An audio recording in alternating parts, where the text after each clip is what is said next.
రాష్ట్ర మంత్రివర్గ సమావేశ నిర్ణయాల గురించి పూర్తి సమాచారాన్ని మా హైదరాబాద్ ప్రతినిధి శ్యామ్ సుందర్ అందిస్తారు. శ్యామ్ సుందర్, చెప్పండి, కేబినెట్ మీటింగ్లో ఏ నిర్ణయాలు తీసుకున్నారు? అసెంబ్లీ సమావేశాల్లోనే ఎన్నికల హామీలను ప్రకటించే అవకాశం ఉందంటారా?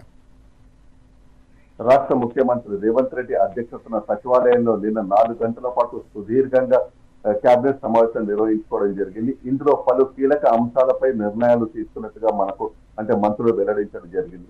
ముఖ్యంగా ఈ నెల 8వ తేదీ నుండి అసెంబ్లీ సమావేశం నిర్వహించబోతున్నట్టుగా కూడా ఈ కేబినెట్ నిర్ణయం తీసుకుంది. 8వ తేదీన గవర్నర్ గారి ప్రసంగం, మరుసటి రోజు గవర్నర్ గారి ప్రసంగంపై ధన్యవాద తీర్మానం, 3వ రోజున అసెంబ్లీ బడ్జెట్ కూడా ప్రవేశపెడుతున్నట్టుగా కూడా నిర్ణయం తీసుకుంది. ఈ బడ్జెట్ లో ఈ సమావేశాలు ఎన్ని రోజులు నిర్వహించాలన్నది కూడా బీసీఏ భేటీలో అప్పుడు నిర్ణయిస్తారని కూడా అప్పుడు వెల్లడించడం జరిగింది.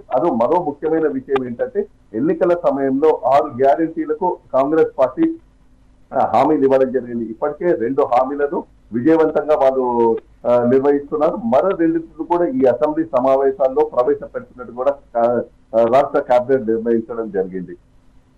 మరో ముఖ్యమైన విషయం ఏంటంటే, తెలంగాణలో రాష్ట్ర క్షేత్రం కానీ తెలంగాణ తల్లి మార్పుల విషయంలో, మరి అదేవిధంగా తెలంగాణ రాష్ట్ర గాయకుడైన అందశ్రీ వారు రచించిన జయ జయ హే తెలంగాణ గేయానికి కూడా గుర్తింపునిస్తామని కూడా రాష్ట్ర కేబినెట్ నిర్ణయించడం జరిగింది.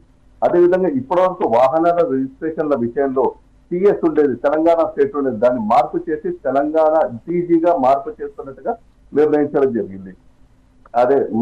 మరో విషయము వెనుకబడిన తరగతుల వారికి క్షేత్రస్థాయిలో ఫలాలు అందే విధంగా బీసీ కులగణన కూడా చేపడతామని కూడా రాష్ట్ర కేబినెట్ నిర్ణయించడం జరిగింది.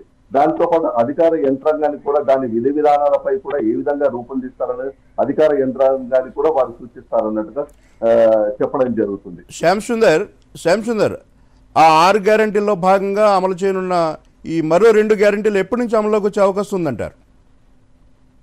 ఈ అసెంబ్లీ సమావేశంలో ప్రవేశపెట్టడంతో పాటు వెంటనే దాన్ని అమలు పరిచే యోచనలో కూడా ప్రభుత్వం ఉన్నట్టుగా ఇక్కడ కనబడుతుంది.